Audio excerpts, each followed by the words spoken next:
This landed at a ranch at Corona, New Mexico. The rancher turned it over to the Air Force. Rancher W.W. Brazil was the man who discovered the saucer. What I thought was a star began coming in my direction at a very rapid rate of speed. The unidentified object, which some sources thought might be a blimp, moved slowly down the Pacific coast from Santa Monica and disappeared south of Long Beach. I saw a UFO, and it went down the river, turned right at the United Nations, turned left, and then down the river.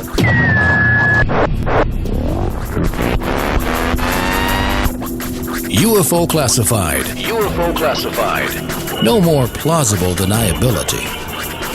Fact, fiction, or the truth. You decide. And now, the new voice of the high desert, the hostess of UFO Classified, Erica Lukes. Well, happy Fantopia Friday, my friends. I'm Erica Lukes, and you are listening to UFO Classified. I am broadcasting live from my home in Utah. It is absolutely beautiful here. The clouds are out, and I think we might have a good lightning storm. I also had a really cool experience, as I hope many of you did, viewing the eclipse. And in hindsight, I should have just bitten the bullet and driven up to Idaho, but I didn't. And so next time I would love to be right there where it all takes place. But in Utah, we have a pretty spectacular show as well. I hope you all got to enjoy it. And if you have pictures of your experiences, please get into the UFO Classified Facebook page and post them. I would love to share them, hear about your experiences. This was a remarkable event, and I hope you enjoyed it. I have also been busily preparing for my journey over to Norway to meet with Erling Strand and his team of researchers at Østfold University. I will be doing a documentary while I'm over there and filming and watching them investigate or do their research. I will be looking at and interviewing witnesses to the events in the sleepy little village of Hessdalen, talking to the kids at science camp that we'll be attending and that we'll be with. And I think this will be really great. I will get this edited and up on YouTube and UFOclassified.com when I return. And I'm also on UFOclassified.com have a really great interview I'll be putting up there with Ron Regehr, who was recently here in Utah speaking at the Utah UFO Festival. And I'm going to be putting more videos up for you to see, more interviews with some great people. But on that note, I'm bringing somebody on who I absolutely respect. 100% of me respects this man. He is smart, eloquent, dedicated. He has done brilliant work in the field of ufology, of UFO research for a long, long time. He was formerly the Washington State Director for MUFON, but resigned just recently. He also he's written a book that I absolutely adore, and I have it, and he signed it for me. It means so much to me. It is about June Crane. It's called Tell My Story. June Crane, the Air Force and UFOs.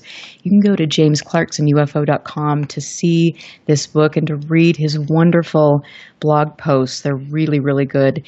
So if you want to know what's going on in ufology, you really look to somebody like James, who can describe things and put them in a way that we can all understand and that has magnitude. So James is also a detective, and we're going to hear a little bit more about him from him. James, welcome to the show tonight. Thank you very much, Erica. After an introduction like that, I'm blushing, except nobody can see it. Well, thank you for describing that. I have to just say that, there are a handful of people that I met when I was in MUFON that I will be friends with until the day I die, and you're one of them. I just have you've been so supportive to me as a researcher, and I really appreciate that. Well, the feeling is mutual. There are a few people that are your friends no matter what, and they do say that if you can count your true friends on the fingers of one hand, you are a fortunate person. That's true. Well, I really did. I did enjoy my time at MUFON like you did. I know you were there for a long, long time, and there are some quality people involved in the organization, without a doubt. There still are. And that's part of what kind of makes me sad. Yeah, that was a big decision for you to resign.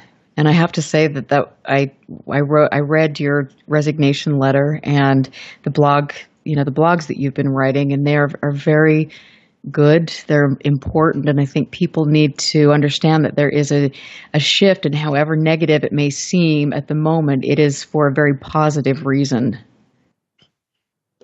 Well, I think perhaps we should go over some of the history involved in this, but the main thing that I've taken away from all of this is that it does appear to me that MUFON has genuinely changed course, and I don't think ultimately it's for the better in terms of its original goals, and in some senses, I see this as history repeating itself, not unlike what happened a long time ago when the National Investigations Committee on Aerial Phenomena self-destructed, and out of the ashes, actually, in 1969, Walt Andrus started the Mutual UFO Network.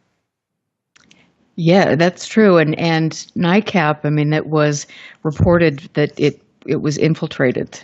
And what do you feel about that? Because I hear different things, but I think most people who are really involved with it say that it was. Well, I think clearly it was. I mean, it was almost transparent to some degree because, as I recall, one of the original directors of NICAP was Roscoe Hillenkoetter, and if I remember my history correctly, he was one of the first directors of the Central Intelligence Agency. So clearly there's an overlap. And that is interesting, and I wonder sometimes, I know you can jump down a rabbit hole and maybe get a little paranoid about things, but when you do look at some of the people in MUFON, I mean, they have been with pretty impressive branches of the military. Well, Tom Dooley retired due to advanced years, I believe a couple of years ago now. He was the treasurer for many years, and he made no secret of the fact that during his working career, he worked for the NSA. And also the other thing is, I've been asked this a million times, and in fairness to MUFON, people say, well, MUFON's been infiltrated. Well, how hard would it be? Anybody who wants to join can join. And, I've seen people, in fact, I'm still investigating a particular instance where a gentleman appeared out of nowhere in Ohio, and he began to be seen as a up-and-comer rising star in MUFON. He even gave a presentation at the 2007 symposium, and I have very powerful evidence that the entire presentation was a hoax. That's an interesting story. You know what? Would you share more about it? Yes. The original focus of my research is a particular UFO case which is extremely significant, and those people who've studied UFO history will immediately recognize it. It occurred, I believe, on April 17th of 1966, Portage County, Ohio. The city was Ravenna, the county seat. Deputy Dale Spower and his reserve partner, Wilbur Neff, checked out an abandoned vehicle on a highway out of Ravenna early in the morning, just about sunrise. And while they were checking out the abandoned vehicle, a UFO came up over a nearby hill and then basically came down almost right on top of them. It was described as a football sliced in half, glowing, as big as a house, and it had some sort of antenna protruding from it. And it basically taunted them. This became the most dramatic law enforcement pursuit, certainly in the history of ufology. It went on for, I believe, 70 to 80 miles. It ended at the border with Pennsylvania. It involved multiple officers from multiple jurisdictions. Nobody knows how many witnesses there were. The newspapers at the time, every wire service picked up this story. And if you actually look at the newspaper articles, it says hundreds of witnesses. Now, I don't know to what degree that's an exaggeration, but if it's true to any degree, it's extraordinary. And this was a well-witnessed, extensive, prolonged UFO encounter. They chased this thing down the highway. They could see it bank in the air. It would slow up and wait for them. And then whenever the patrol car would close, it would pull away, but still staying down at a low altitude, like it was taunting them. And Dale Spower described how the way that it flew, it appeared to be riding on a cone of light. And they could see this light move and change shape on the ground as this craft continued down the highway. Well, the bad part of this story is the press descended upon Ravenna like locusts. I've even interviewed descendants of some of the deputies. There's still an old deputies group that meets there called Dustman's Deputies, because the sheriff at the time was Sheriff Dustman. And they talked about how they actually sent their children away to stay with relatives so that they would not have to talk to reporters. Well, Dale Spower took the brunt of all of the media attention, and the Air Force, because of UFO events, I believe, that had occurred less than a month beforehand over in Michigan, some extremely significant repeated low-level UFO encounters. In fact, that was the series of sightings where J. Allen Hynek got into trouble because he dismissed a particularly dramatic UFO case that, as I recall, involved co-eds in a dormitory watching UFOs land and take off all night long. There was a young senator from Michigan named Gerald Ford, who later became president, who called for congressional hearings on UFOs. So in terms of keeping a lid on the UFO subject, by the time we get to 3 or 4 weeks later, and we're now dealing with the Dale Spower law enforcement pursuit of a UFO with multiple witnesses, both civilian and law enforcement, Project Blue Book, headed by Major Quintanilla, was absolutely determined that they were going to shut this down in a hurry. So poor Dale Spower, who was, as far as I can reconstruct, basically awake for 2 or 3 days, answering questions, inquiries from the media, official reports, etc., he finally gets to talk to the Air Force, and the first thing that Major Quintanilla says is, "Tell us about the mirage you saw." You know, imagine how that went over. Wow. And Dale Spower, to make matters worse, to rub more salt in the wound, he was an Air Force veteran, honorably discharged, and he had been one of those ball turret gunners on a B-36 bomber. So one would presume that if you work as a gunner on a bomber, you probably are well schooled in aircraft identification. Right. Since you got to know what you're shooting at. You would hope. Yes, you would hope, or what not to shoot at. So what happened was, the sad outcome was that Dale Spower went home and he got into an argument with his wife, which I now have eyewitness testimony from one of the sons. He was an infant at the time, but he learned the family history as he grew up from his mother. His mother basically started the fight. Now, there's no excuse for what happens next. I'm not excusing it. I'm merely painting the background. But Dale Spower basically cracked, and he roughed up his wife, and he left bruises on her arms. He was arrested for domestic violence. He lost his job as a sheriff. He got divorced from his wife. And this is a tragedy because he basically did odd jobs for the rest of his life. He became an alcoholic. When he died, he owned a bar, I believe, in Cleveland.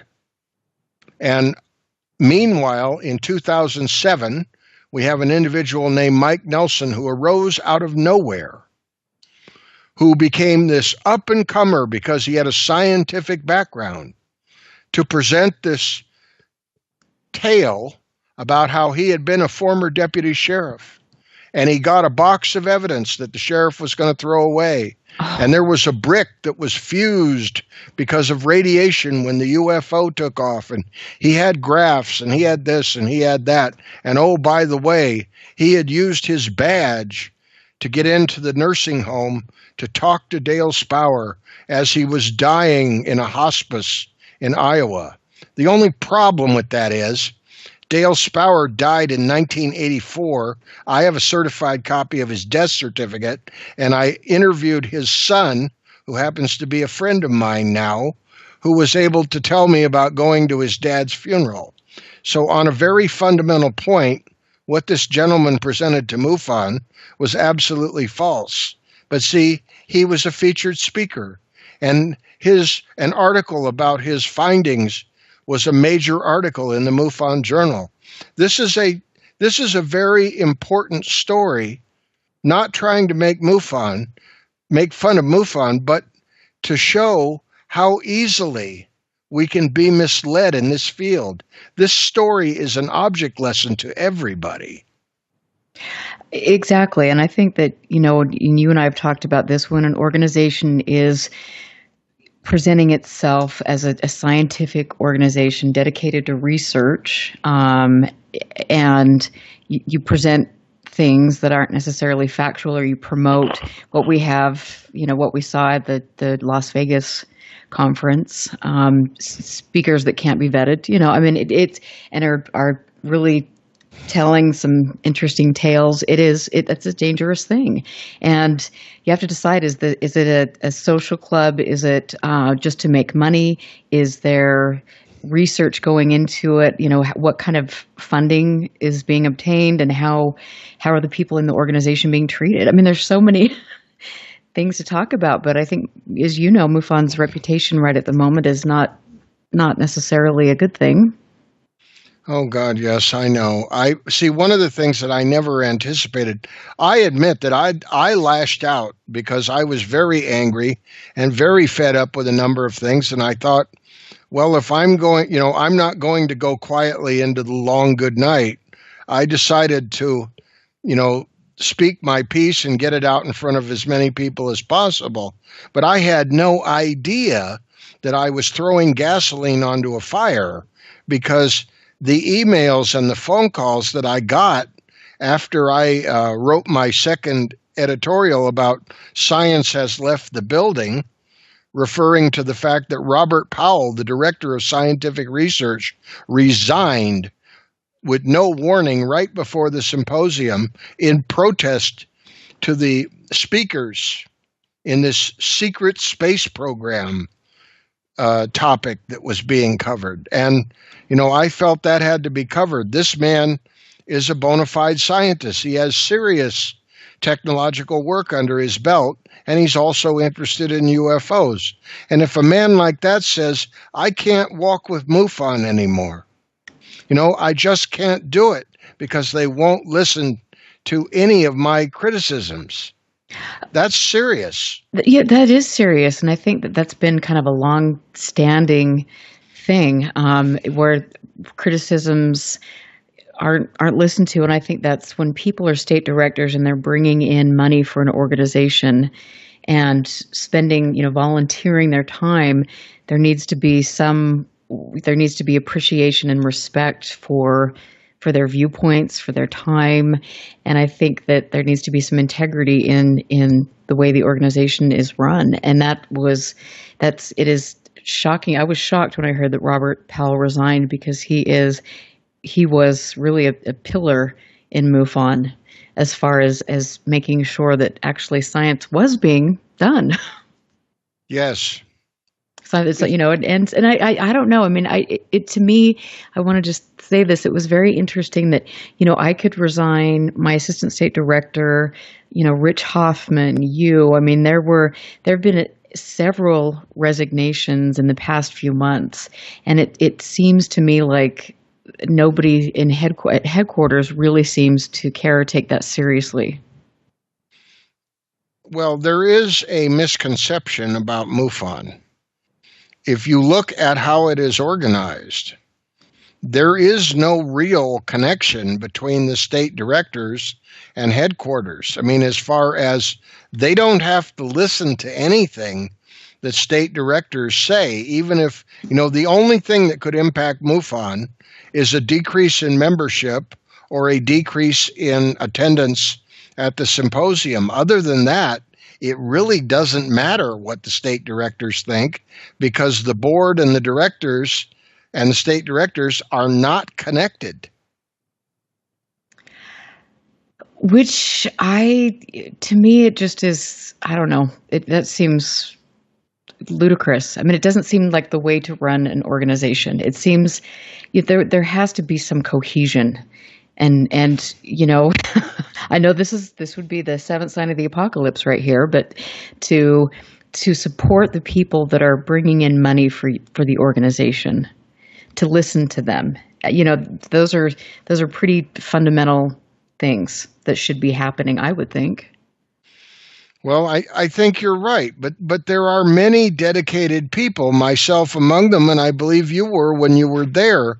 We want access to good UFO cases. That's probably the thing that gave me the most pause when I started thinking about leaving, was that, I don't want to be out there as a highly qualified investigator with nothing to investigate. I don't want to be a finely tuned race car stuck in a place where there's only gravel roads and mud holes. People will do almost anything to get access to those UFO cases.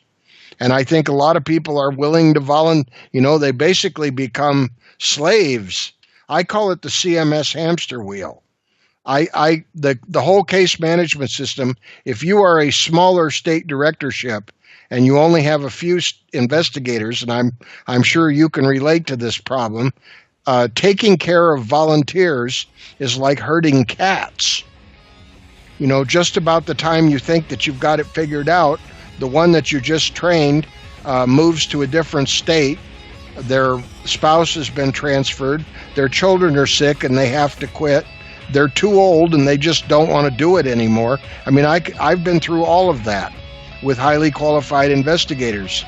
And it's very difficult when you're in a state that gets 25 to 35 reports a month, and you're trying to promise that you're going to do a quality investigation on every report. It's almost impossible.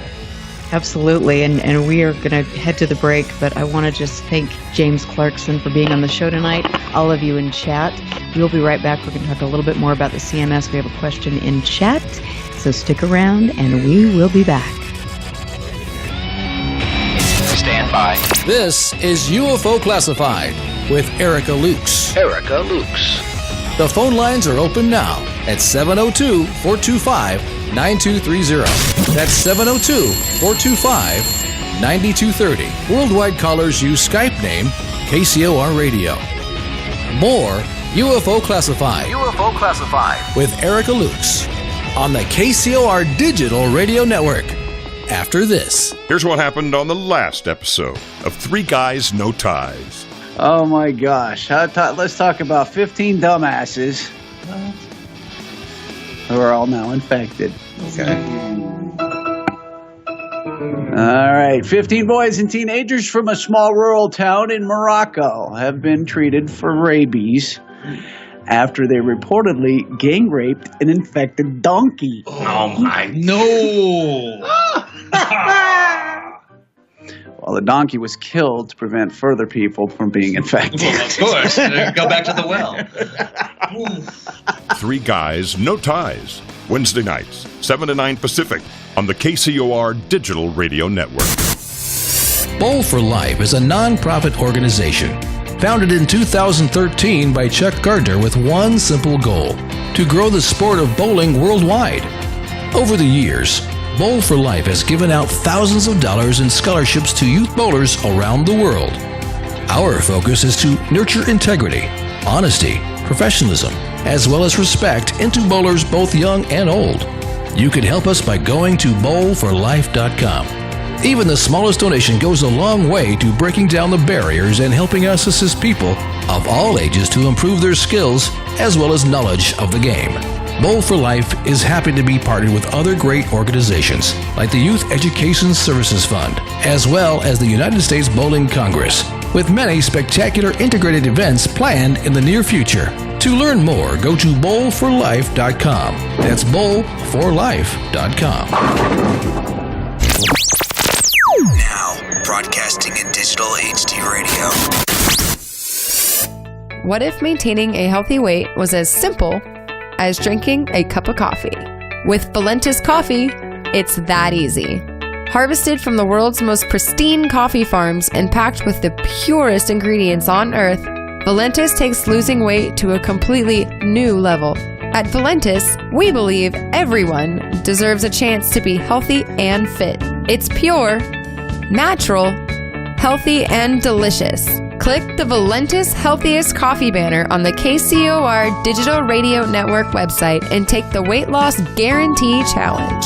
Valentis Coffee, simply the world's healthiest coffee. Each week, join Patrick Phillips as he takes you inside Hollywood. In-depth celebrity interviews, the very latest entertainment news, and more. Patrick Phillips hosts Pop Culture Tonight. Join me Thursdays at 1 p.m. right here on the KCOR Digital Radio Network. I'm jumping in with my clothes on. Most party fouls are pretty dumb, but if you decide to drink and drive underage, you could lose your license and your freedom. Learn more at ultimatepartyfoul.org. Brought to you by the National Highway Traffic Safety Administration. You're listening to UFO Classified with Erica Lukes, where the truth isn't hidden beneath the black lines of a Sharpie. That's the craziest thing I've ever heard. To be on with Erica, call 702-425-9230. That's 702-425-9230. Worldwide callers use Skype name KCOR Radio. Radio contact. Share your thoughts on the show on Twitter by using hashtag KCOR. Or head over to the live chats at KCORradio.com. The audience goes nuts. And now, your host of UFO Classified. Are you ready? Erica Lukes. Erica Lukes. Welcome back and happy Friday, my friends. This is KCOR. You're listening to the best and the most professional network on the planet. I am always grateful to my wonderful producer, Tina Marie, and for this station that really does a wonderful job. I'm proud to be here. I want to say hello to Scott Brown and author Tom Conwell, Patty, Northern UFOs, UFO author, all my friends that are in chat. I really love you guys. It means so much to me that you would spend a couple hours on Friday evening in here and supporting the show. And thank you. You guys rock. I am here now with someone who is a friend and a very respected colleague. James Clarkson is a career investigator, and he has over 30 years experience in criminal investigation. So he knows what to do. We're going to talk to him later about his investigative techniques with regard to UFO cases, because it's really important, and I've learned a lot from him over the years. He is the former Washington State Director for MUFON, but he's incredibly active in this field. He's written a wonderful book about June Crane, and you can hear him lecture. He lectures. He's been all over. He was at UFO Congress a few years ago. Roswell. He is a beautiful speaker and a brilliant man. So James, I'm happy that you're here. And I know that you've been through a lot, with your resignation, and then all of the press that hit about that, that's a bit, it can be overwhelming sometimes. And I think that, I'm really commend you for doing that, because it's something that I think that it inspired other people to be strong in their convictions. And for most of us, we want to see good research done. We want to see things being operated with integrity, and we want to make progress. And when there are things that aren't right, you have to take a stand. Well said. I totally agree. And it's not easy. No, nobody said that it would be easy. The truth may make you free, but it doesn't make you popular. It clearly doesn't, but that's okay. I'm not, sometimes I'm really happy I'm not popular with that crowd. Well, there you go. And I wanted to ask you, we were talking about the CMS and how people, some investigators are there just simply, to look at the data, to look at the cases. I know when I was looking for specific cases that some of those cases had data deleted. And for me, that was, raised a big red flag. That's something that certainly has been discussed over the years about cases that have been deleted and restricted access, even for state directors. What's your take on that? Well, number one, as I stated earlier, there is a disconnect between the headquarters and the state directorships, and the cases they obviously go through a CMS management before the states ever see them. So there's no way to know what you've never heard of. There's no way to exactly document that. I can tell you there are 3 instances that I am directly aware of where cases were removed, modified, or whatever, and under questionable circumstances. 2 of them occurred during the time period when MUFON and Bigelow were partnered up. And I believe that was it came to an end back in 2010, 2011, right in there. And I know that 2 of those cases were interfered with because I was the assigned investigator on one of them, and my wife Joanne was assigned to the other one. In her case, we had a very interesting report. A lady gave a vivid description of a UFO getting close to the ground, possibly with occupants wandering around her yard. And she did an initial interview. Then Joanne and I talked about how to proceed on this. And we were even contemplating going over across the mountains and visiting these people face to face. And when Joanne called them back and asked, could we set up an interview, whatever, it was a very awkward silence on the other end. And this lady's daughter finally got on the phone and she said, well, my mom doesn't want to talk to you anymore because the investigators from Bigelow were here and they said not to talk to MUFON. Which sort of violates the contractual agreement, but there was some wrong on both sides. That whole thing was very strange. And I had one that was very similar, where this was about very large craft seen in the sky north of here where I am in Olympia. And the people, when I went to interview them, they said, well, we're not supposed to talk to you because the people from Bigelow have already been here. And I thought, well, this is really interesting. And then in the third instance, I know who got the report pulled because I finally met them. And it turns out they had a pretty good rationale. This was a case that occurred, I'm not quite sure of the date, but it occurred on the Navajo Nation. And the reason that I got to hear the other end of the story, this was a very vivid report. A tribal elder, highly respected, observed a landing, strange beings on the ground that had some kind of like lighted wands or something they were carrying around. Supposedly there were footprints. The other end of this story is this came out as a MUFON case initially, and then it just completely vanished from the CMS. And there was quite an uproar over it, and no explanation was ever given. Well, I didn't know the other end of the story until about 3 years ago when I went to the McMinnville UFO Festival, and I was the master of ceremonies, and they had these just fabulous speakers, the 2 Navajo Rangers. And if you ever get a chance... Oh, they are fantastic. Oh, they're wonderful. And they're good human beings. Yes, they are. As much as a white man can, I wish I was a Navajo. I mean, I love their culture. I have so much respect for those people. And we go down there every chance we get. It's a great great place for tourism. But I found out that they demanded that MUFON not investigate that case because they had so little confidence in the MUFON investigators. They basically did not want them on the property. So there was a reason why the case was pulled.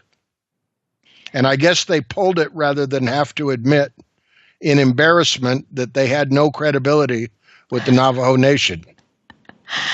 I think that's actually quite respectful for them to do that. And I think that we, a lot of us don't have an understanding. A lot of us don't study the Native American culture. I do because I'm here in Utah, and it's important to me to know the history, to know culture, to have a respect for everyone, and I think that a lot of investigators, unfortunately, might not have that same mindset. It's just getting in there and I'm the authority. And so I totally agree with them asking for that case to be pulled.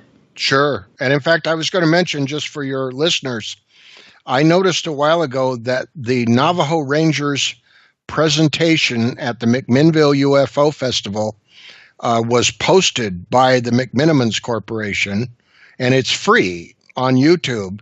And I'll tell you what, when I was there listening to their interview, I got chills. I mean, when they started talking about skinwalkers and some of the things that they've encountered, the hair was up on the back of my neck, and I was kind of, looking around the room, looking into the shadows. It was something else. Well, let me tell you, I had a long talk with them. They were at the Utah UFO Festival, and they were kind enough to go over, and we were just sitting on these rocks, beautiful scenery, and I'll post some pictures that I took of them, but I was asking them about skinwalkers and different things, and they were, saying that if you talk about them at night, it's never a good thing. Right. all of the beliefs, and I believe this is something very real. But they gave a lecture, and it was just getting dark, and they started talking about some of their skinwalker cases. And my friends and I were camping that night, and I, I walked back there, and I was sitting there talking with my friend, and I mean, I will tell you, I was spooked because I heard some pretty unusual things, and then I went to bed, and Dave Rosenfeld, who is a researcher here, he was sleeping with his son in a different tent across the campsite, and he woke up in the middle of the night because he heard something walking around their tent and then walking around our tent, and he said that he was just mortified. Oh yeah. So whether it's the power of suggestion or overactive imaginations, or whether there was something really there, it was a little, made you chuckle and then bathe in holy water. Yes, I totally understand that. And that's, you've got, and I want to I'm kind of switching topics here for a second. We'll get back to a couple of the things with the database, but in Washington State, you have some really interesting, the Yakima Indian Reservation. Yes. Actually, it has been the scene of strange lights near the ground documented. I don't have my library. My library is unfortunately in a storage vault right now because we're moving, but I have a book, a detailed, well-researched study showing that there have been strange lights in the Yakima area going back probably way over 100 years. This is where I get into, Mount Adams, where James Gilliland has his ECETI ranch, and it's a very controversial place. And I will state freely that when I was a MUFON director, I deliberately stayed away from that. I interviewed people who had been there, and some of the investigators from Washington MUFON did go there. And there is no doubt in my mind that there are very mysterious light phenomena down there. Right. I am just not convinced that they are necessarily extraterrestrial spaceships. And that's where this becomes controversial. Well, I'm not sure if any of this, I don't know. I don't think any of us truly know if this is extraterrestrial, interdimensional, ultra-terrestrial. I mean, none of us know, and sometimes I think it's dangerous to always go the route of extraterrestrial. Absolutely. There is a if you haven't read this book, I cannot recommend it highly enough. Everybody who's interested in UFOs should get the book called Reframing the Debate. That is a great book. Yes. Yep. In fact, I had Sue on the show. She did it. She wrote an essay, and she was on last week. It's a wonderful book. It's tremendous. I'm going to have to go back and study it again because it has essays that cover all the different perspectives and viewpoints, and basically reminding us that it's very questionable. It may even be dangerous to assume that we know what this all means and that it's going to have a simple explanation like little gray men in metallic spacecraft. Right. Exactly. And, it's funny because I am a friend of Greg Bishop's. I was down in Los Angeles and he took me on the grand tour. It was so much fun. And Greg has one of his essays on the book and he's been on the show. But he was saying that when the book came out that they actually had received some kind of nasty emails about the book. And I'm thinking, what? This is the best thing we've seen in a long time in the field. And people is it just that it's messing with their belief systems? I don't know. Yes. People do not like to be challenged. They want to be comfortable. Even people who have gone as far as saying, I'm interested in UFOs. It's so easy to get in a place of complacency where you think that you know it all and you've got it all under control. And then when somebody or something comes along and challenges that, you fight back. And then, of course, we have people who have a vested interest in a particular outcome. And, I'm sorry, I just have to say it. I'm not a fan of Corey Goode and Andrew Basiago. I think their stories are extremely questionable, and I think that those kind of claims that absolutely cannot be verified should not be part of any serious research because of the fact that we can't come up with any evidence ever. I mean, if somebody says, if I told you that during the last break, I time traveled into the future and spent 5 years on the planet Pluto and then came back, you can't prove that I didn't. Well, nope, I sure can't. Although you probably would question my sanity, as would I. Perhaps, but this has no place in MUFON. I'm sorry. It doesn't. And that's what I don't get, and then you hear these kind of half-witted excuses as to why this is being allowed. And it's, I think one of the excuses was, well, everybody has a right to express their opinion. And I thought, well, yes, but they don't necessarily get that kind of stage. Right. And, I guess it was best summed up.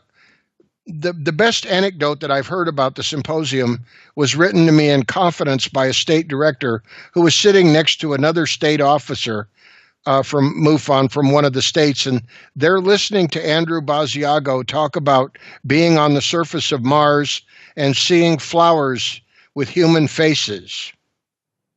And at that point in the presentation, the state director looks at his friend and goes, "This is what the bottom of hell looks like, isn't it?" I mean, referring to how much lower can we go?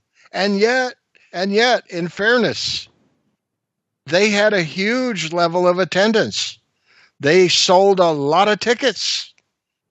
I don't think they had very many people that was. If somebody believes Corey Goode and Andrew Basiago without question, I certainly would not want them as an investigator. No, and I think the thing that's so interesting, though, is you see that they have pretty good marketing around them, and they also reach out to young YouTubers and then get them to come along and promote the message. And it's in my opinion, just from observing it, it is a very kind of divisive message, and it's sprinkling some truths in with some mistruths and all of these things, but there's an agenda there, and I'm not quite sure what it is, but I don't think it's necessarily pushing us in a good direction. Well, it's not any form of objective research. It's not any form of research that's going to bring together the available data. It's, oh boy, look at me. I can tell the biggest story, which is why when I wrote my editorial, I likened it to this Dr. Seuss story that I read to my kids called The Big Brag, about who could tell the tallest tale. And, this is going to become a competition. And I guess that part of what worries me, this symposium is bad enough, but it's if you start going in this direction, what is the next symposium going to look at? What will it be like? Right. And I wonder who put together the Las Vegas symposium. Well, obviously the MUFON board and Jan Harzan and company. And of course, this is the same venue that they had in 2013. I was at the 2013 symposium. So it's a beautiful venue, albeit an expensive one. That's another problem I have. I was hoping that they would pick a venue that a lot of people could afford, but they want to pick someplace. And then, of course, there's the issue of state directors get no break at all. In other words, and as has been pointed out to me by everyone I've talked to, MUFON is about the only volunteer organization where the people who put in the most work get nothing for their efforts. Right. And that's one thing that, in fact, I remember talking to Jan about this on several occasions. Couldn't we give, why should state directors have to pay to raise money for an organization? Exactly. That made no sense to me, and I don't know. I think that MUFON would be much better served if they completely revamped the way they did things. And It would make it a lot more cohesive, and they would probably gain new membership. But, what do you do? Well, unfortunately, I liken this to what I see going on around me across society, which is that we can, you can pick all of any major company, and somewhere back in its history, you can find some very innovative inventors or true entrepreneurs who had a vision of offering a product or a service to the public for profit, but they were really focused on the product or the service. Well, when you play that forward, sometimes success can ruin you in terms of take it a couple generations forward, which is where we are now. The people who started the company, who had the vision, they're long gone. And you've got maybe their descendants who usually aren't interested in carrying on the business. So you end up with professionals running a corporation. Professionals who only care about their own salary and the corporate bottom line, serving the board of directors and the stockholders. And, whether or not the product or service is still any good, who cares, as long as we can glamour it up with, lights and tinsel and make it look like something. It doesn't matter whether it actually is anything. And that's what I see happening to MUFON. And that's unfortunate. I know when I was state director, there was a lot of talk about this new database and the new website and yada, yada, yada.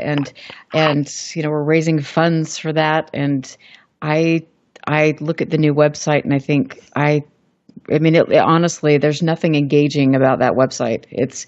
I would look at it and it reminded me, and I said this the other day on a radio show, it reminds me of an 80-year-old man.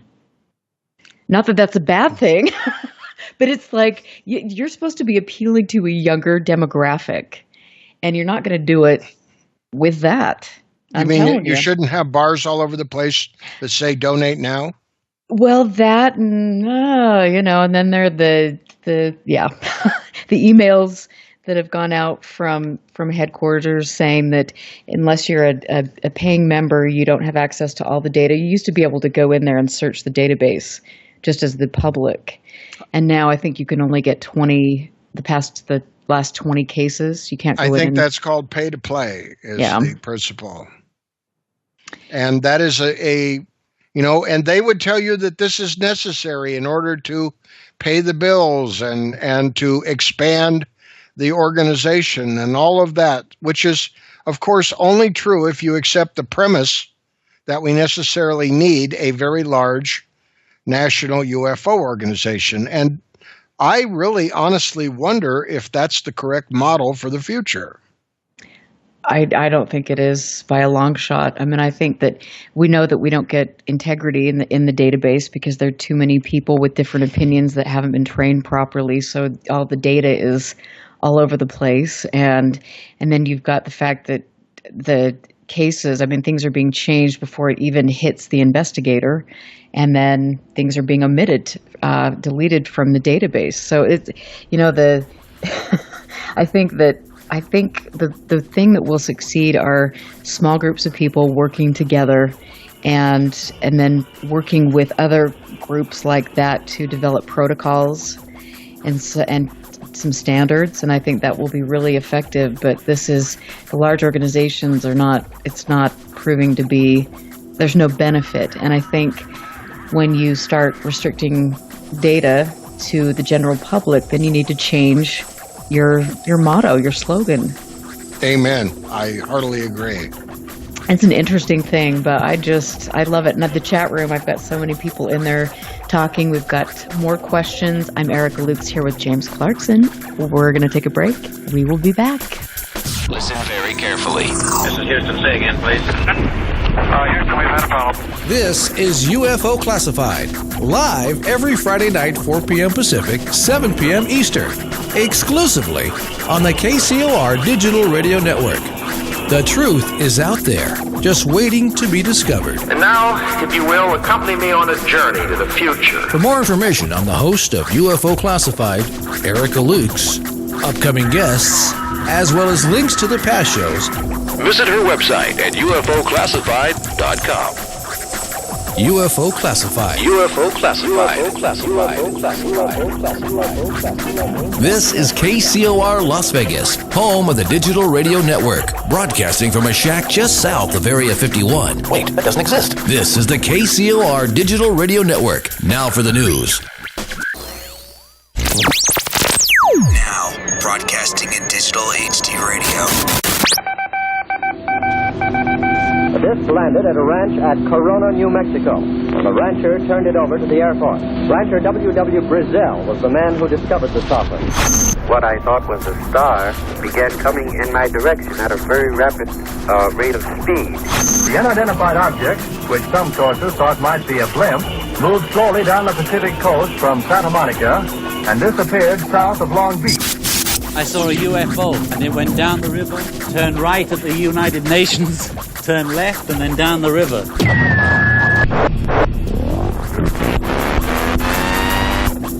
UFO Classified. UFO Classified.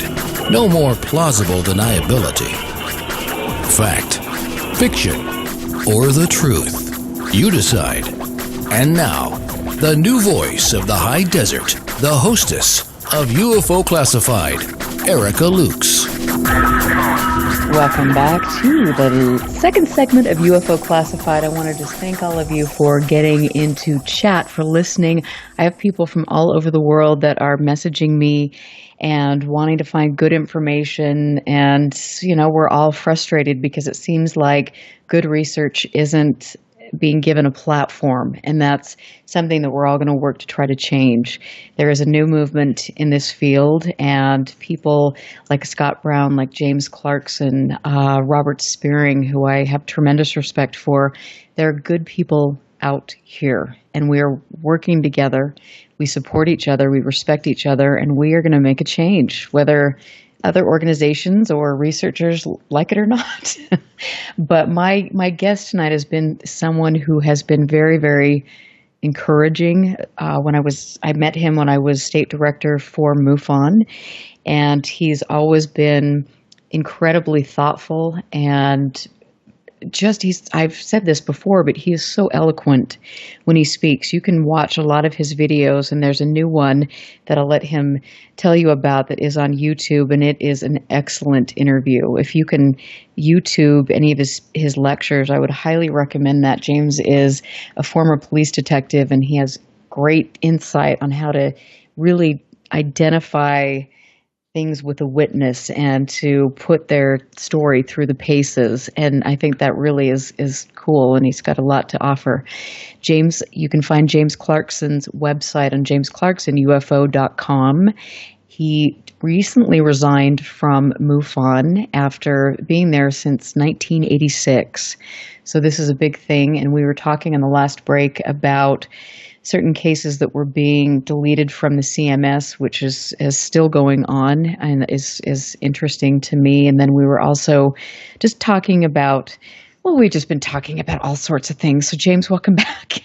Yes, there's always so much there.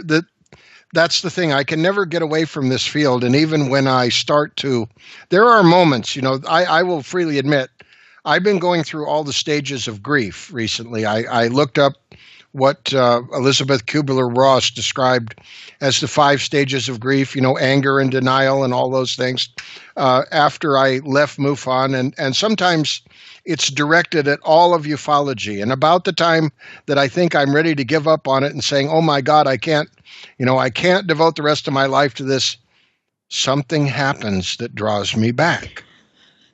And I just had another one. It's like you think that there's never going to be any more gold in the stream, and you decide to pan one more time, and you get just enough gold dust in the bottom that you go, well, maybe I better work a little harder.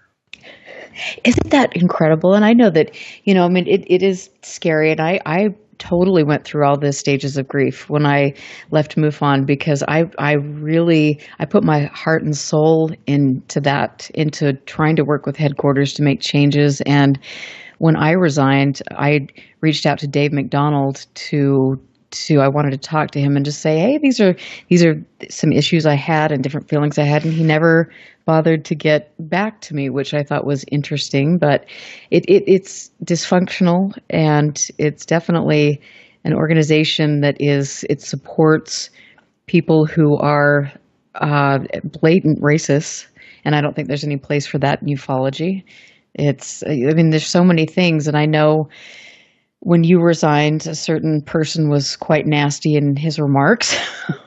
Well, somebody was, but I'd rather dwell on the positive than the negative. That's okay. But it's just, I just want to say, and I totally agree with you, it's sad. It's sad to me, and that's the thing. When I got into this field, I was just naive and happy and thinking that we were all doing this for the same reasons. And it was such a huge, it really took me aback to see how people behaved and how little we really valued professional standards or ethical standards. And that was so disheartening to me. And I, like you, just thought, oh my God, I'm done with this. I don't need to be personally attacked and ripped apart. But I'm still here because there is something that is so incredible and so important about this subject. And if we don't do what we can do to try to move through all of this and give people good information, I don't know. I don't think I could be happy if I didn't try to do that. And I know you feel the same. Absolutely. I find whenever I get into one of these situations where I feel like I'm completely adrift, you got to go back to the basics. And by basics, I went back and dug up the speech that Dr. J. Allen Hynek made to the United Nations on November 28th, 1978.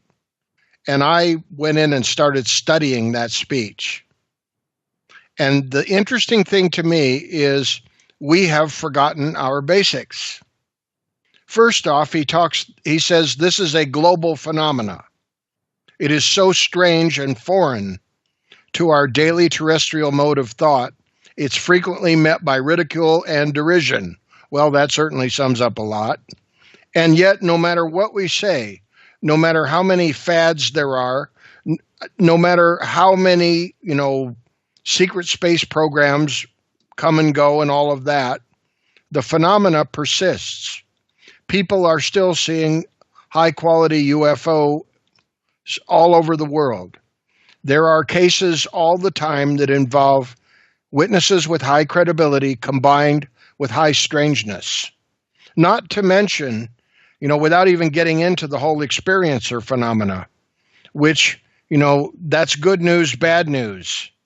MUFON attempts to handle it. Kathleen Marden is heading up that division of MUFON. I don't honestly know why she stays. I do know that she almost quit over the John Ventura situation, where he published horrible racist remarks, and we all waited and waited to see if Jan Harzan would respond. And then myself and several other people came out on our own and said, we don't care what headquarters says. Racism is not acceptable in any form in our organization, period, end of story. But anyway, getting back to Dr. J. Allen Hynek, though. He talks about, Mr. Chairman, this definition says nothing about little green men from outer space or manifestations from spiritual realms or various psychic manifestations. It is simply an operational definition. A cardinal mistake and a source of great confusion has been the almost universal substitution of an interpretation of the UFO phenomena for the phenomena itself. In other words, we have decided that there is a particular theory that explains everything, and we built this whole elaborate mythology around that when we haven't properly investigated what this mystery is to begin with. And yet at the same time, you can't get away from this. Once it gets down under your skin, you begin to realize what could be more important than proving that human beings are not alone in the universe, and that there are other types of intelligent consciousness and beings coming and going from the planet Earth. Or maybe they're here all the time, or maybe they're just they're always here, and our limited perception keeps us from properly perceiving them.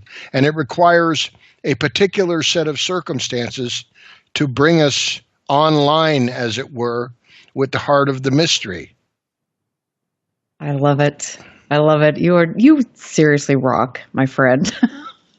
I just have to say, I'm so happy to talk to you. I'm so happy you're on the show. And one of my listeners is on the phone, and I'm excited about this. Phil is here. So, Phil, thank you for calling in. Sure, no problem. How you doing? Not too bad. I got into this show a little bit late. I apologize. I meant to make it on time, but sometimes my phone never stops ringing. Hi, James. This is Phil, State Director, Indiana. Phil, it's good to hear from you. How are you, sir? I'm doing very well, thank you. I'm glad to hear from you. I guess you got kind of busy. I got your message that you were going to send me something, and then I guess you kind of got overwhelmed by whatever's going on there. A little bit. It's been a very confusing time with me, and just going back to some of your issues that you talked about. I went both directions with belonging to that organization, and currently still am. Okay. I guess my question for you is, and I posed this question to Mr. Harzan last week. Okay, we had a lengthy conversation because we kind of I guess he asked for my opinion on what would help, make things a little better. Typically, okay. So, I guess my question to you is there a position that could be created within MUFON that you would consider beneficial to the organization? We know who holds the positions now, okay? I guess I'm trying to lean towards Director of Operations, maybe someone that could get things done, okay? You think that would be beneficial to that, or you think that wouldn't help at all? Well, if it's just another bureaucratic title, the answer is no. It wouldn't change anything.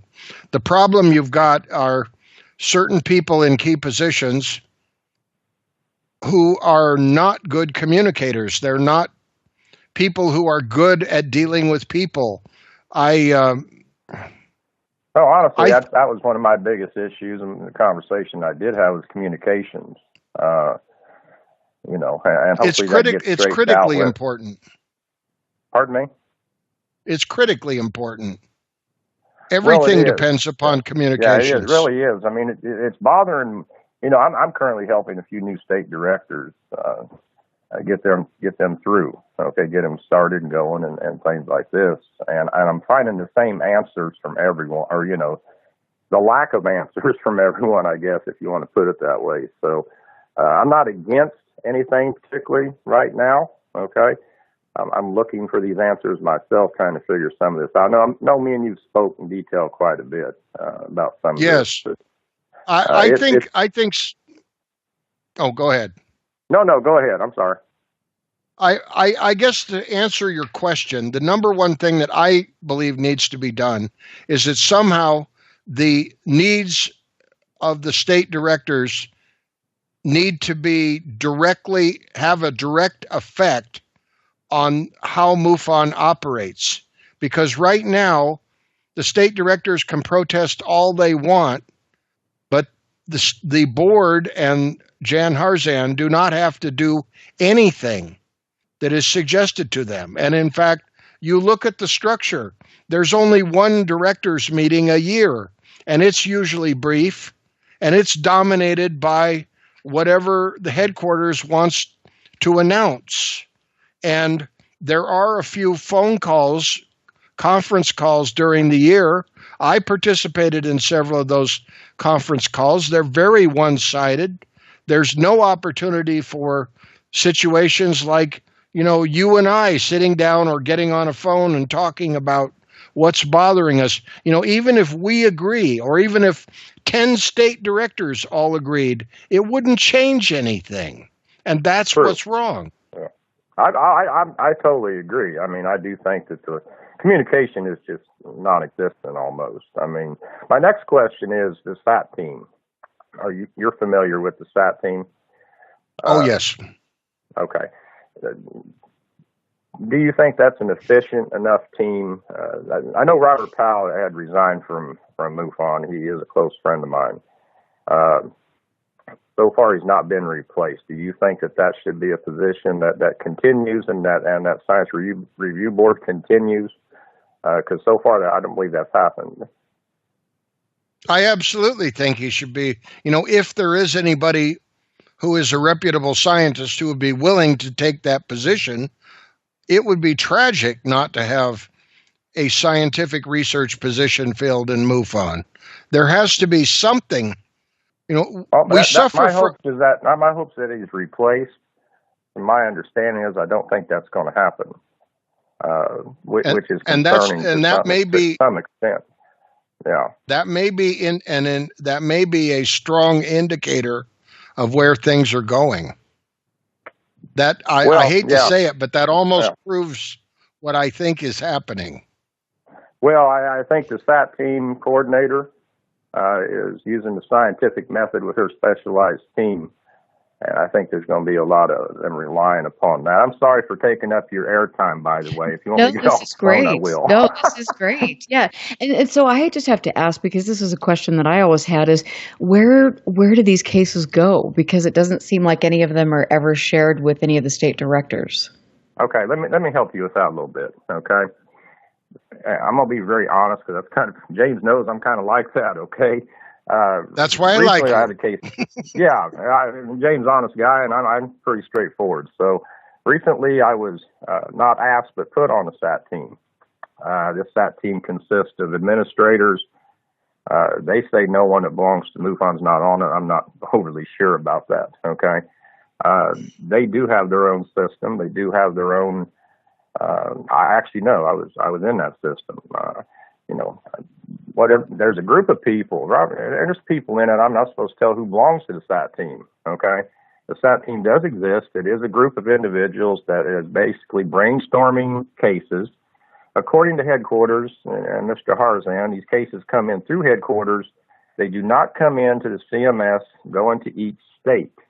I'm not so sure about that. I know there's cases in their website that they have that's not seen. The only time they'll ever be heard from is after the case is over. The case information is given to the director of the SAT team, and that director chooses whether or not that information is released at all. And that is the protocol I was told. I think that's accurate. That's very accurate. Trust me.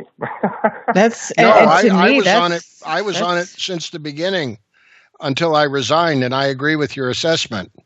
I resigned from the SAT team. I found that extremely. That was not what I signed on for. That is against everything that is spoke about MUFON being up front. And I'm not saying do anything backwards in that team, okay? There's some great people in that team. However, you cannot state that we're very upfront with everything that we do and turn around and have stuff that I can understand hiding people's names and identities and what they do and where they live. And we do it all the time, right? With cases. Right. But to hide a complete case until it's done. Okay, a complete case, and then make a decision whether or not it actually goes forward to the public or not. That is hiding stuff, and or even to the people, the state director. It hurts us more than it helps us. I'm sorry. Go ahead.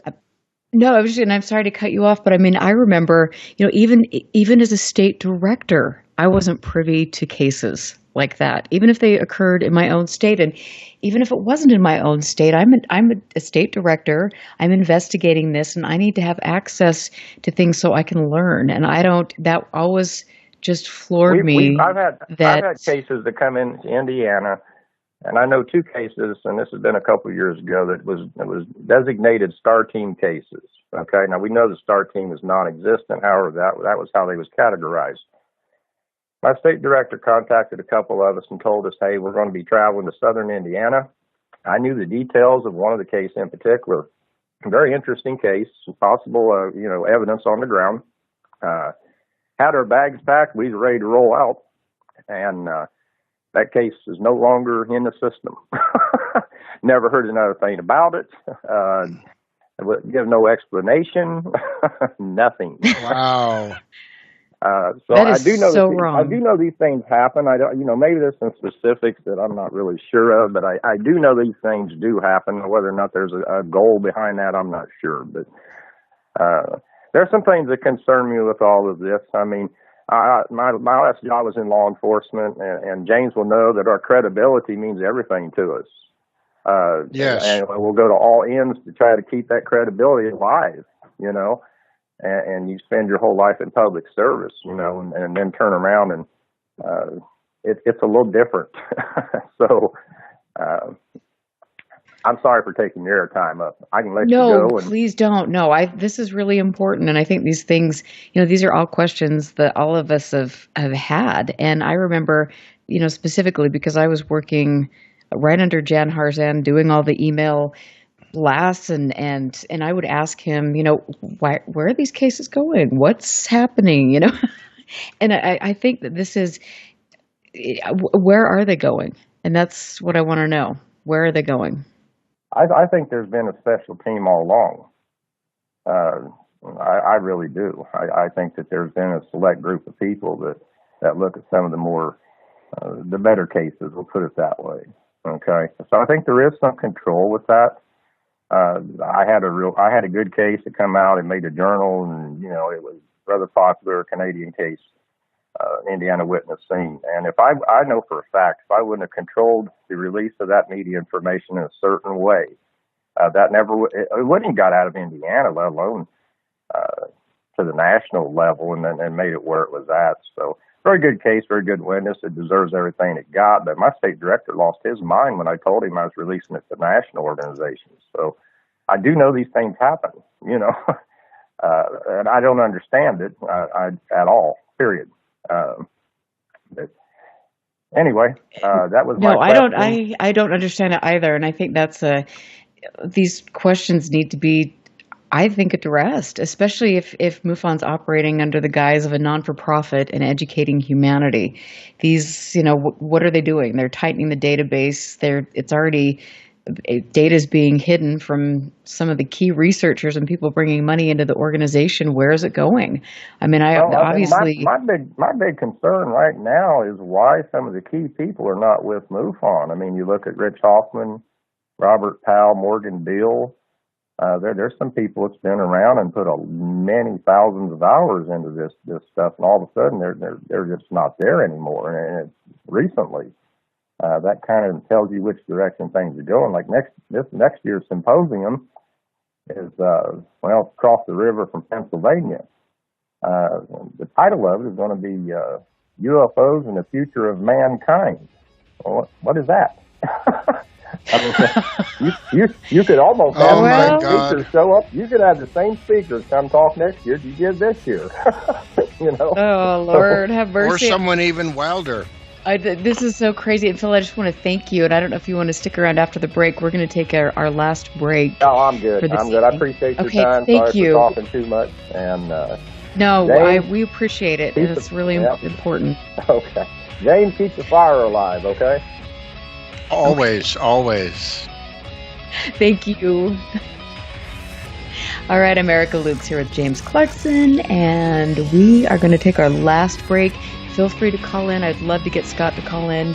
So do that. I will be right back.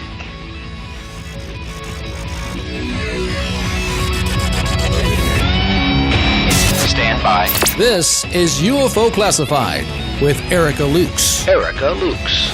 The phone lines are open now at 702-425-9230. That's 702-425-9230. Worldwide callers use Skype name KCOR Radio. More UFO Classified. UFO Classified. With Erica Lukes on the KCOR Digital Radio Network. After this.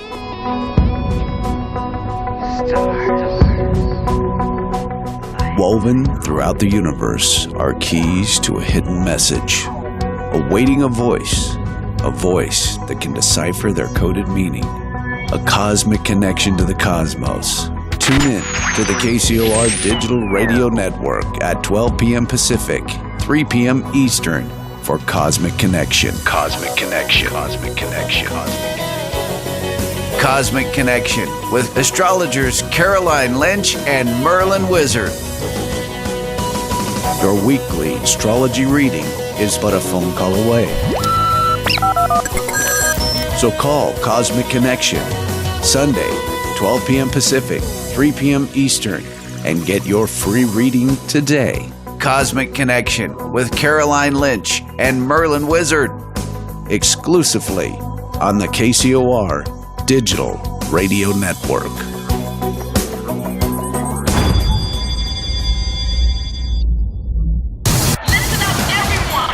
This is the world-famous KCOR. That's the only station I listen to.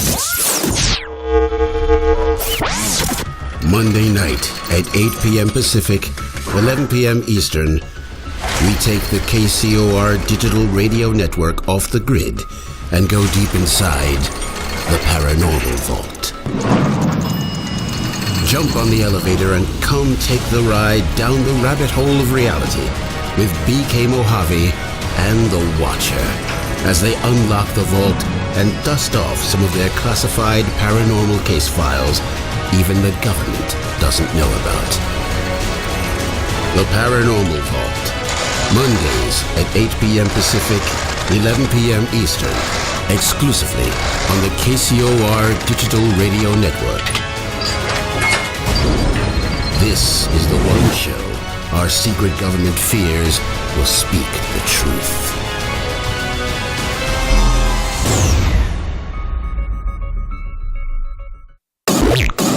That's good. Turn your radio up. I love it. All the music I want to hear. This is my station. Friday night, 9 p.m. Pacific.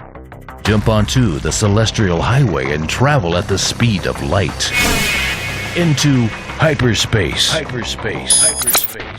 Hyperspace. Hosted by Solaris Blue Raven. She navigates you through the cosmic tides of mysticism into the world of covert technology, UFOs, mystical sciences, and the world of unforeseen forces. You get to really sort of enjoy a bizarre ride.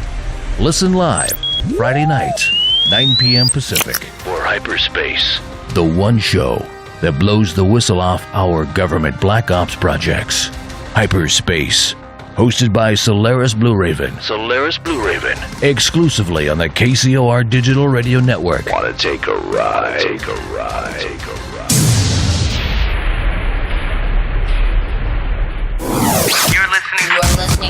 You're listening to UFO Classified with Erica Lukes, where the truth isn't hidden beneath the black lines of a Sharpie. That's the craziest thing I've ever heard. To be on with Erica, call 702-425-9230. That's 702-425-9230. Worldwide callers use Skype name KCOR Radio. Radio contact. Share your thoughts on the show on Twitter by using hashtag KCOR.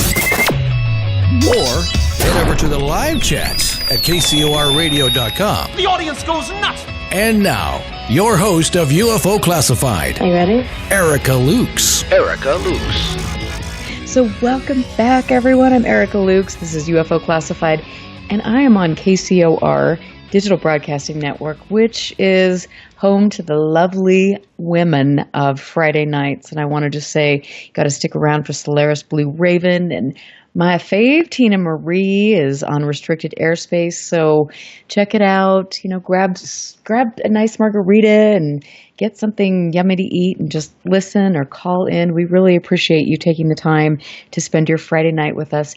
Please make sure you take the time to share information about UFO Classified. I would really love to get all of these interviews out with important people, get it out there in a broader sense so we can start shifting some of the dysfunctional dynamics in the field and making a good positive contribution. Also, if you would like to support the show, you can go to ufoclassified.com, and all your donations are tax deductible, and I greatly appreciate that. That's really just super awesome. So my guest this evening is just a spitfire, and I have to say he is an incredible detective, an incredible researcher. Because he was involved with the police department for so long, he knows how to really get in there to look at a witness, to analyze them, to look at evidence and put things in perspective. And for me, as a researcher, as an investigator, I was attracted to him because I knew that I could learn a lot.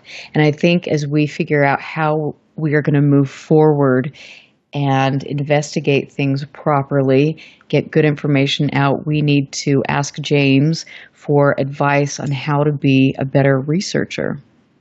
Wow, once again, I'm sitting over here blushing, and I feel very humble. But I want to see that. What can I say after that where I won't bury myself?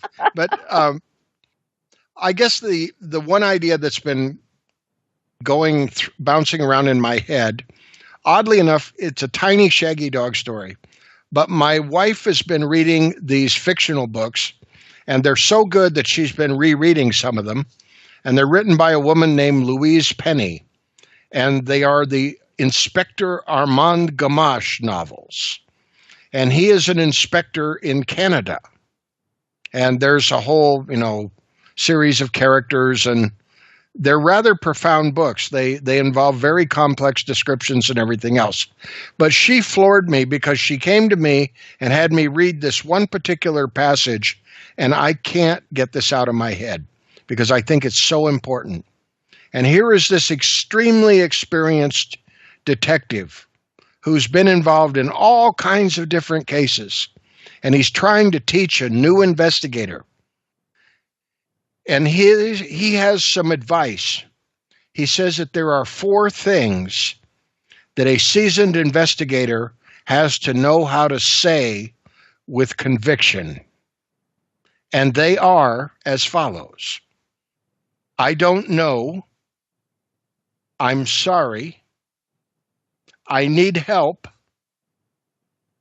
And I was wrong.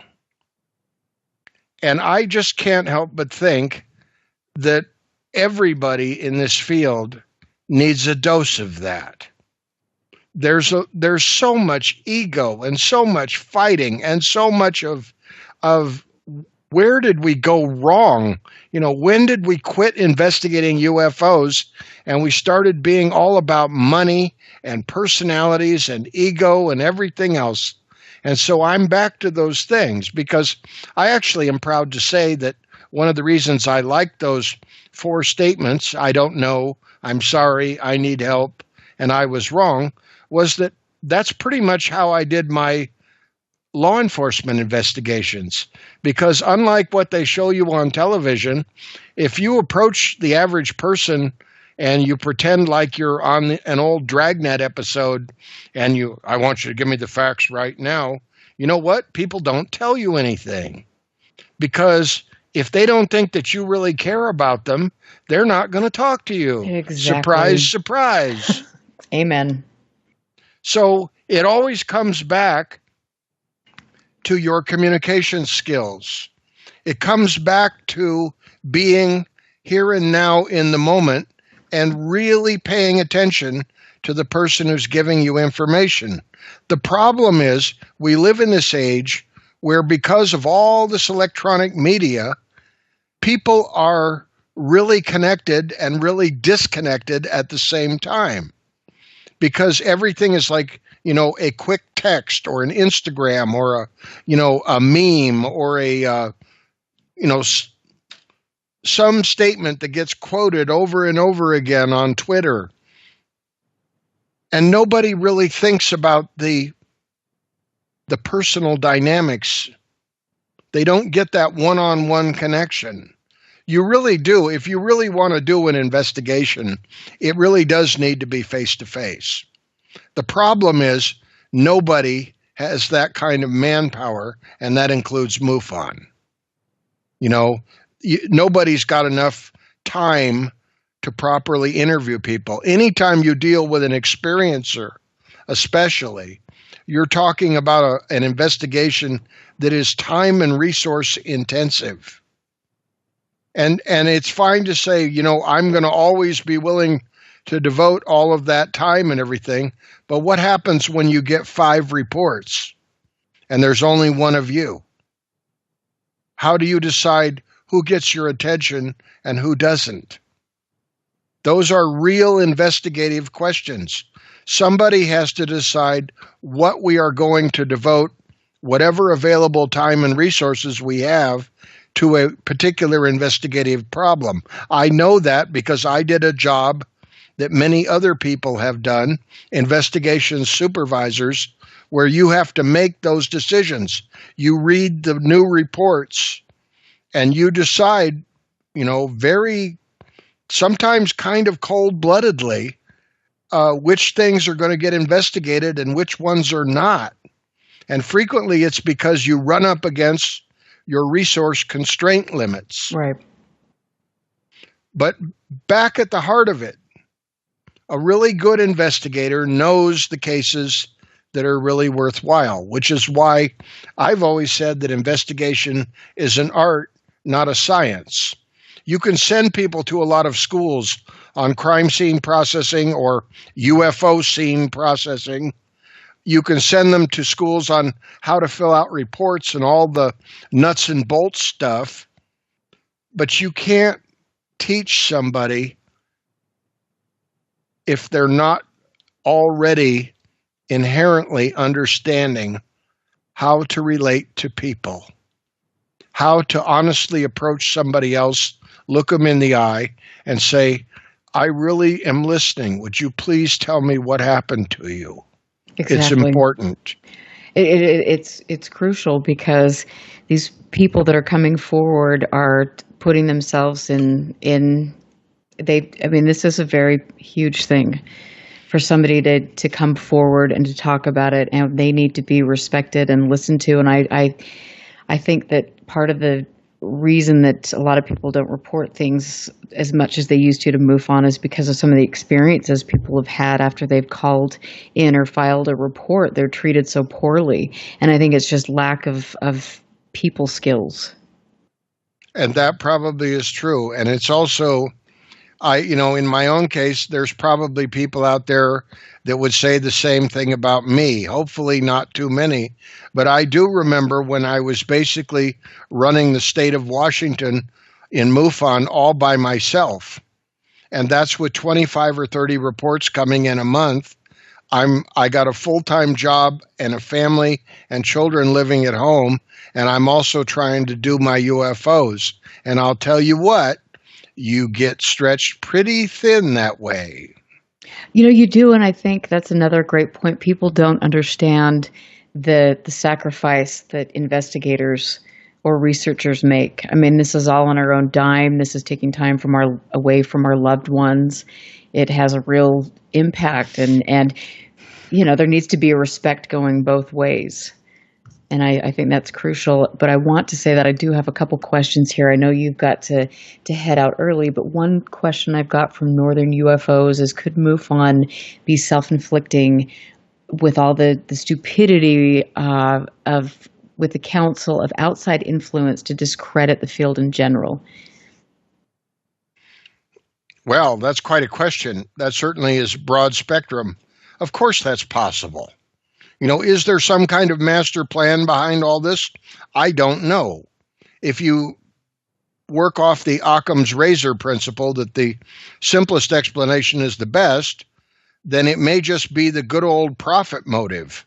And unfortunately, the love of money is going to drive out the love of getting to the bottom of the UFO mystery. You get into this form and substance question. If you're trying to sell tickets, then form is really important. If you're trying to get to the bottom of the UFO mystery, then substance is everything. And probably there's a balance. But I don't know. I would have no way of knowing if MUFON has some kind of grand master plan. I can tell you that one of the things that I feel bitter about was that I was in MUFON for 30 years, much of which I was a state director, and there's like this headquarters is like a black box. And somebody like me, who's a hardworking state director, there's a lot that you just never know about what's going on at headquarters because they don't tell you and you can't find out. Exactly. And I think that's one of the things that when the Venturi scandal broke, I think we found out about MUFON's inner circle. Ah, the inner circle. Yes, there was the straw that broke the camel's back, or should we say the bale of hay, because I happen to live in the same county where J.Z. Knight, a.k.a. Ramtha, has her world headquarters.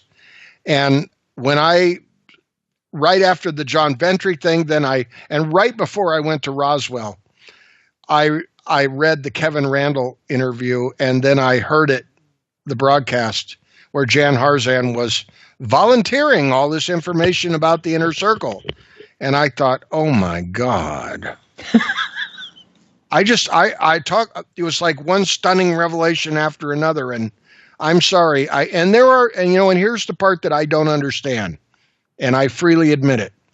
I have met, as my wife has in her work as a hospice nurse, I've met some wonderful people from all over the world who are followers of Ramtha. And it really works for them. And they come here from everywhere. And they spend a lot of money to take those classes from her. It's not my cup of tea. And I'm sorry, but it doesn't reach me. But a lot of people really believe in it.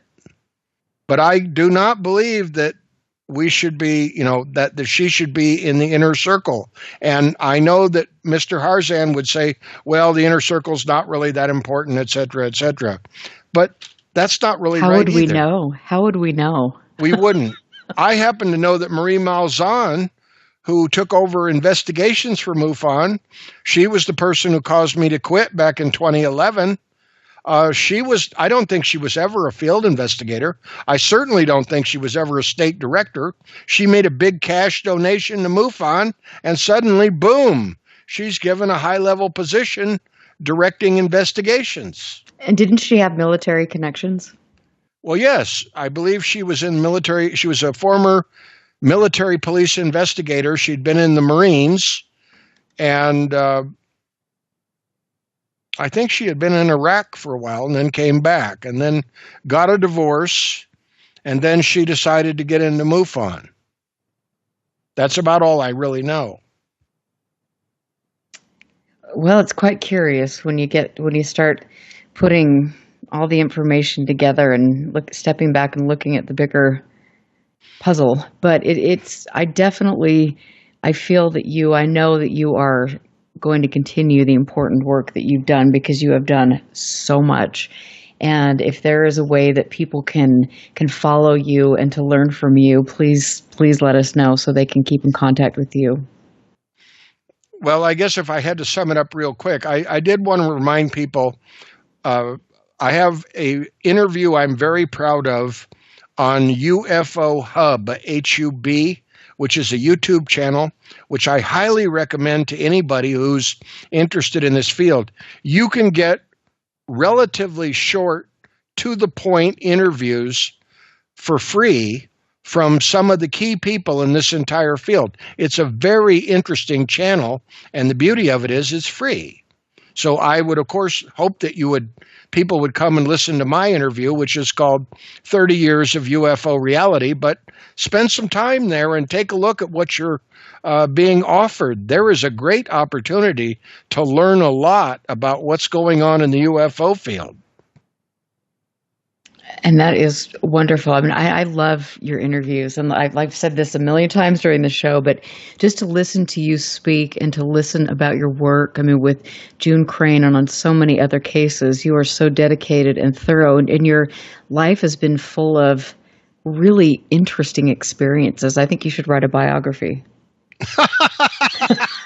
Okay, then it wasn't supposed to be funny. I know. It's only funny because I'm looking at it from this side. I was just thinking about it would need some incredibly ironic title, which escapes me at the moment. You'll think of something. I know. That's an interesting idea. Oh, that would be so great. Even just to, next time I see you, I mean, I'll just get the video camera out and just videotape little excerpts from your life, because I think it's so important to know about the people who dedicate their lives to this. But see, I feel that the ideas are more important. I'm still back to what I discovered a long time ago. In fact, when I was about 12 years old, it began to dawn on me, and obviously it's blossomed over time. But this is the most important subject that I will ever study in my life. I'm still back to it. I want to directly understand another intelligence in the universe beyond the human. That's what I'm trying to get to. And I think that proving that we are not alone will be a game changer for mankind. And it will bring us to a point where we're forced to treat each other as the human race, and not a collection of people who hate each other because of the color of their skin or their religion or sex or whatever. We'll start treating each other as Terrans, because when we meet those other folks out there, they're not going to care about all of our little distinctions. They're going to see us as that, noisy rabble from the third planet from the sun. So do you believe that there's something good or bad? Do you think there's just a little bit of everything? I like all of the above. Okay. I do too. I think we need to be very thoughtful in how we approach this, and we can't put our eggs in any belief basket, because I think belief systems might not get us anywhere with this. But good or bad is a tough question. Always. It is. But I think that, I know that as an investigator or researcher, when I'm going out to some of these active locations all over the world, it's boy, you've got to be concerned. I mean, there are some interesting studies that are coming out that would raise questions as to safety with being involved in this. And I know you've got to go, and I've got to bring you back, but because there's some pretty significant implications. There's so many questions. There's so many things we need to do, but I think you and I are both going to kick some butt and lead the field forward. And I commend you for speaking out, and I commend you for being a great researcher, and thank you for being my friend. And thank you for being my friend as well, Erica. I just want to leave you with one little quick story. I was recently very disillusioned. You know, I've been going through this whole process. There's a lot going on. Trying to sell your house turned out to be way more complicated than I thought it would be. But I was at kind of like my darkest hour, and I started talking to a friend of mine, someone whose opinion I trust implicitly. And this particular person is now a retired career international airline pilot, and he's one of the smartest people that I ever met. And in another life, he probably would have been a space engineer of some sort, or a scientist doing research on rockets to other planets. He has that kind of mind. So I'm talking to him, and he's telling me about this gentleman that he met 2 or 3 times during his career. And on the next to the last time that he met him, this guy is talking about how he used to work as an air traffic controller at a small airport. This is somewhat near a large city in the east. And one night, with no warning, in the middle of the night, he sees a disc-shaped craft touch down on the runway. And he's all alone in the control tower. And this is a small airport. And he's sitting there and he's going, what do I do? There's no protocol for this. He can't call anybody because who would believe him? He just doesn't know what to do. So he's watching this thing and he decides to shine a light on it. And he shines a light on it and it shines the light back at him. And there's sort of an exchange. And then he's still sitting there going, well, what do I do? And finally, it takes off at an incredible velocity. And this is a tale we've all heard 100 times. But I guess it was the right story at the right time because it was coming from an unimpeachable source. And so then, when I'm talking to him, I said, well, what happened the last time? He says, the last time I went up to him, I asked him if we could talk about that case a little more. And in fact, he was trying to get the guy to talk to me. This witness looks at him and says, I don't know what you're talking about. And that's so like this whole field in a nutshell. All of the frustrations and yet all of the just incredible opportunities for a breakthrough. And maybe it won't be me. Maybe it will be me. Maybe it'll be somebody who's listening out there who is a witness to an event like that. Or maybe they will bring us a witness who can help us make the breakthrough. I'm going to keep going. And anybody who wants to is certainly welcome to contact me if they would like to pass on some information. But I thank you very much for this opportunity.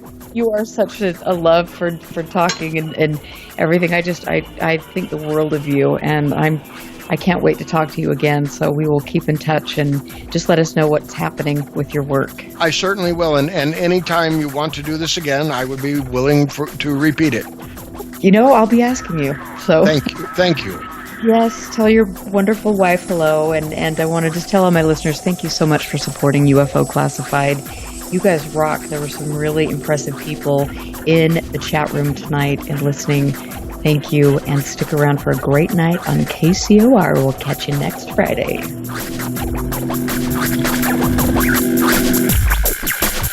Listen very carefully. This is Houston. Say again, please. Houston, we've had a problem. This is UFO Classified, live every Friday night, 4 p.m. Pacific, 7 p.m. Eastern, exclusively on the KCOR Digital Radio Network.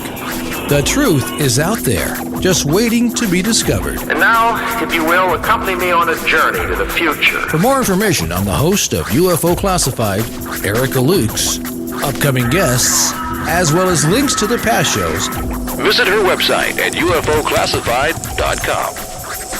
UFO Classified. UFO Classified. This is KCOR Las Vegas, home of the Digital Radio Network. Broadcast